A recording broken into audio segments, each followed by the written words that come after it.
one of the things that we want to do with Stay Tranquilo, and you guys obviously do an amazing job of that as well, but we want to grow the game amongst the U.S. Hispanic audience, Latino audience, and the Caribbean audiences. But what are some of the initiatives that the tour is doing right now to kind of help grow in that audience and those demographics? Sure. You know, the PGA Tour, we take a lot of pride in being a worldwide brand, and we look for markets and areas where there's a huge potential, and certainly the Latin American Hispanic communities is one of those areas. What happens when we get to those audiences and we come to non-US based properties? Nico, who won in Puerto Rico and is a top player on the PGA Tour now, he grew up watching Camilo Villegas, right? And he said, one day I want to grab a golf club and play. Right. When that was happening, we didn't have the reach that we have now. So we're hoping that, in banking on the fact that there's 10 guys now that are watching Nico who want to do the same thing. Exactly. And so, but providing that opportunity, and when your question was good, because it's also recreational, right? You can't, not everyone's going to grow up on the PGA Tour. Exactly. And so to get someone out and play 3 or 4 holes or 5 or 6 holes and look at the beauty is fantastic.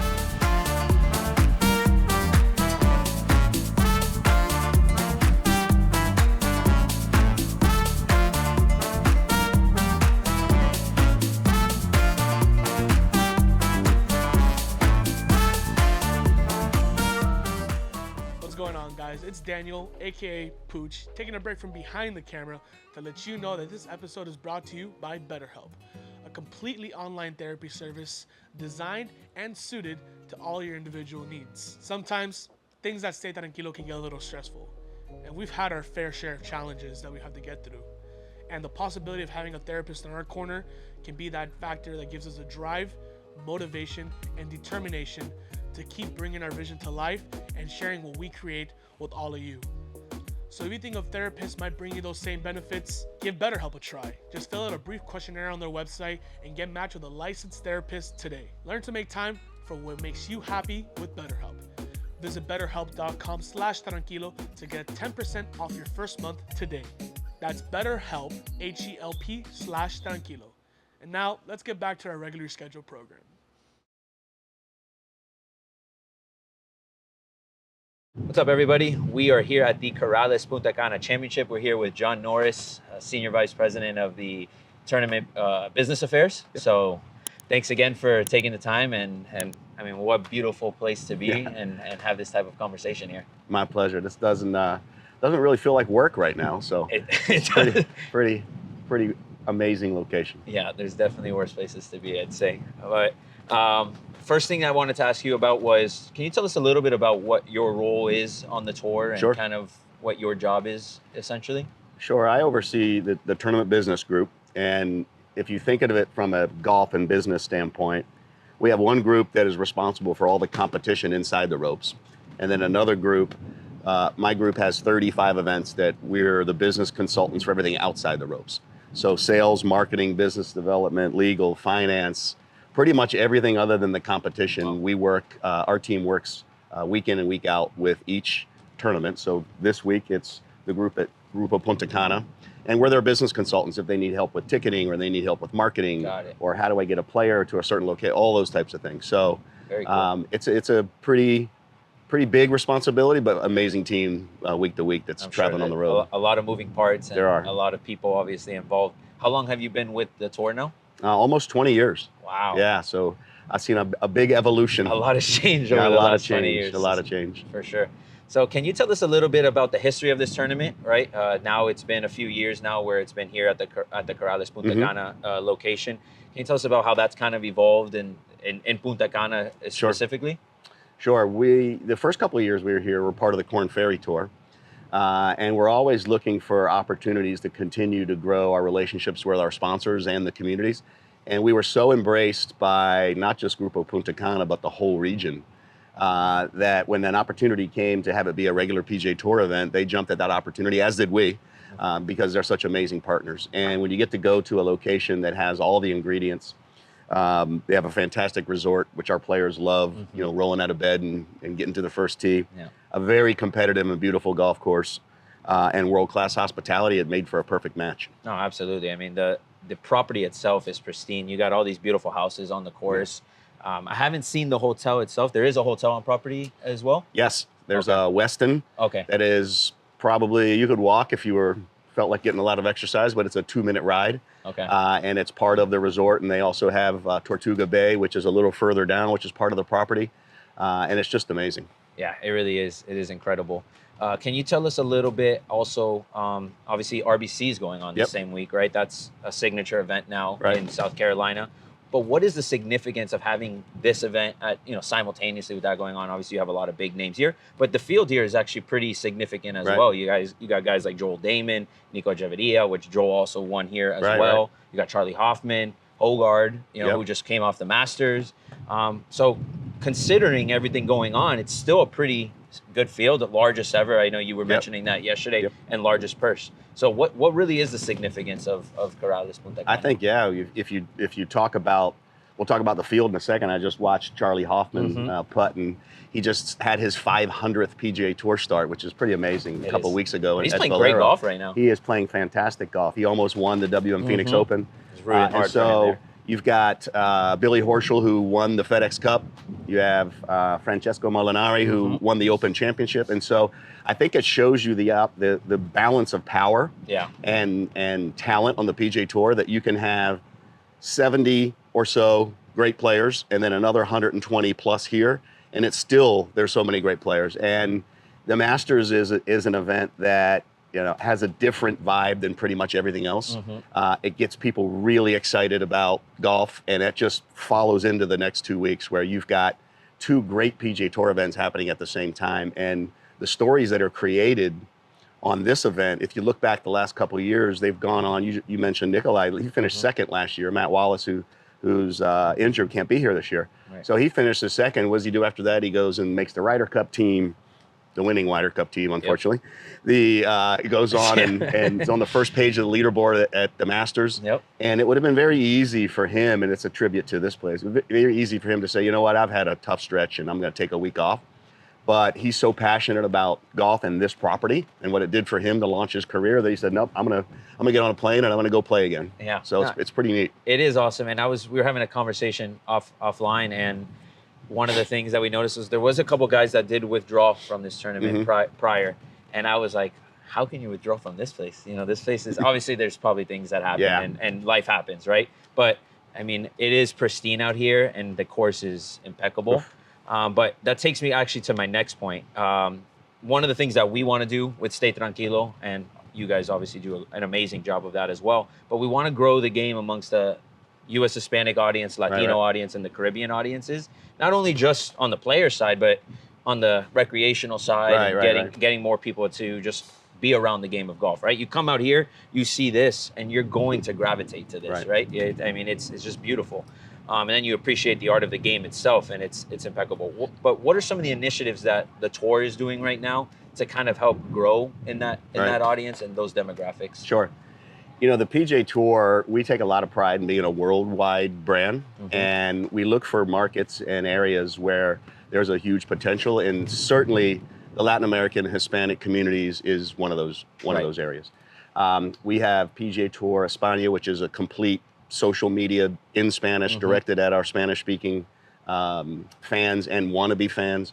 We tell a lot of stories about our Spanish-speaking players.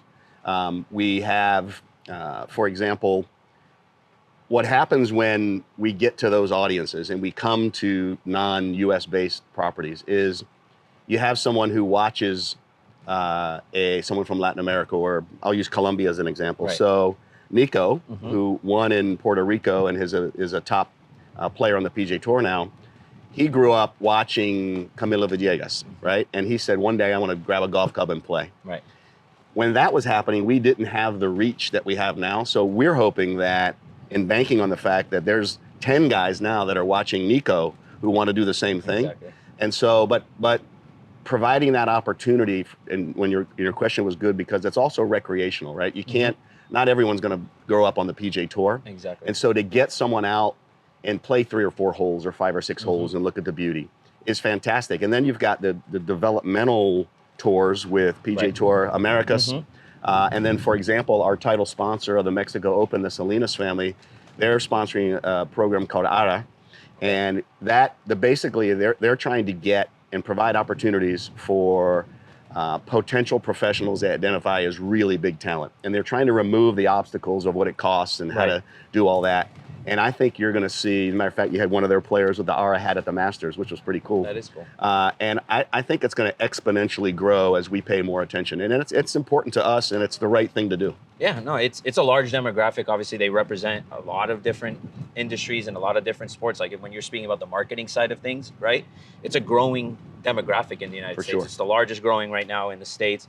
Obviously, you're getting an influx from a lot of those South American countries. Cuba, obviously, especially being from Miami, you got a bunch of people that are second, third generation Hispanics, right? And those are the ones that, are going to drive the market at the end of the day, right? Especially when you see kind of some of these metrics and where a lot of brands want to move their dollars to. I think that's the thing that's really intriguing, because if you're going to find a way to reach new audiences, you got to be very culturally relevant, I guess you can say, right? And this, I think, is a great opportunity. Puerto Rico Open is obviously a great opportunity. Mexico Open being another one. And then you have the PGA Tour Americas, right? Which, if that can be amplified in a way as well, like, hey, look at also all these additional things we're going on. We have the tournament going on in Brazil right now, which is really cool, right? So those are little things that I can see, right, with a lot of potential where, hey, I'm a 6-year-old kid in Brazil and I want to go watch that tournament. Now all of a sudden I've gravitated to the game, and then hopefully, play that young person, we take it as a responsibility to grow the different segments of not just fans, but people playing the game, right? Because a lot of the countries you're talking about, they've never thought about golf.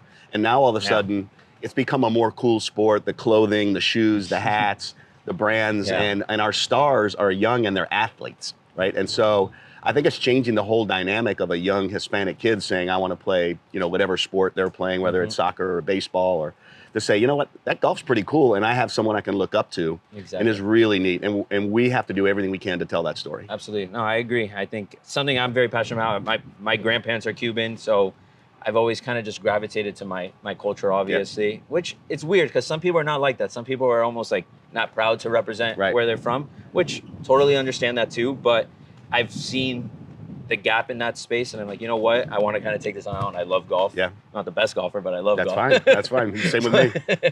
I mean, when you're out here, you can't beat it. So we're actually sitting right next to what's called the Devil's Elbow, right? A very tough stretch of 3 holes, 16, 17, 18. Wind is pretty much always in your face when you play here. Do you have a core memory of this stretch from some past tournaments? Yeah, I think, just looking back on the last 2, 3, 4 years, it's not often when you can combine the pressure to win a PGA Tour event on 16, 17, and 18, no matter where, is huge. The beauty is, it's hard not to be distracted if you're at Pebble Beach or if you're here. And then you've got the pressure of trying to win a lot of the times for the first time, and you have the conditions. The wind's always blowing. You can never come down here and say, I hope the wind's not blowing. It's like, if it blows 20, you're happy. And so you take all those things, the competitive piece, the beauty, and the pressure, and you look at, last year, I will just go back to the last couple of years. So with Matt Wallace winning, he came from behind. He had Nikolai charging. Nikolai finishes second and then goes on an amazing run. And Matt has had a great last year too, besides the fact that he's injured. The year before that, when you had Chad Ramey win, what was amazing to me was it was his first win, but the emotion that Ben Martin had when you watch the interview with him, I got goosebumps because he was almost shaking it in tears of what it meant to him to be in contention and feel the pressure of whether you're doing a penalty kick or relieving in the 9th inning of a baseball game. An athlete understands that and wants to thrive on it. And he was so emotionally overtaken by the last 3 holes and what it meant to him. And then the year before, when Joel won, it's hilarious. He's winning and his wife's running on, his hat blows off. Gino, his caddy, jumps over and you can't see the bunker. It's like he just jumped off into infinity. And so that was amazing. But even as good as Joel's win was, and I'll never take that away from him because it catapulted his career to what he is now and for Netflix and everything else. But what I remember from that event, when you talk about Hispanic community, is Rafa Campos. So I've gotten to know Rafa very well over the last 5, 6 years.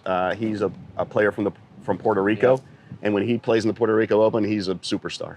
And he came on the leaderboard, 3 holes to go, tied for the lead, lost by 1 shot, that gave him, by finishing second, an opportunity to go on a stretch of other PGA Tour events. That's awesome. And so those are just 3 examples of every year coming down the stretch with the pressure that's on them and the conditions is pretty special Absolutely. place. I think that's a great point too, the whole pressure aspect, because I'm looking at it, that's not even like processing in my head, but it's true. You're staring over this water and you're like, I got to hit a shot right now.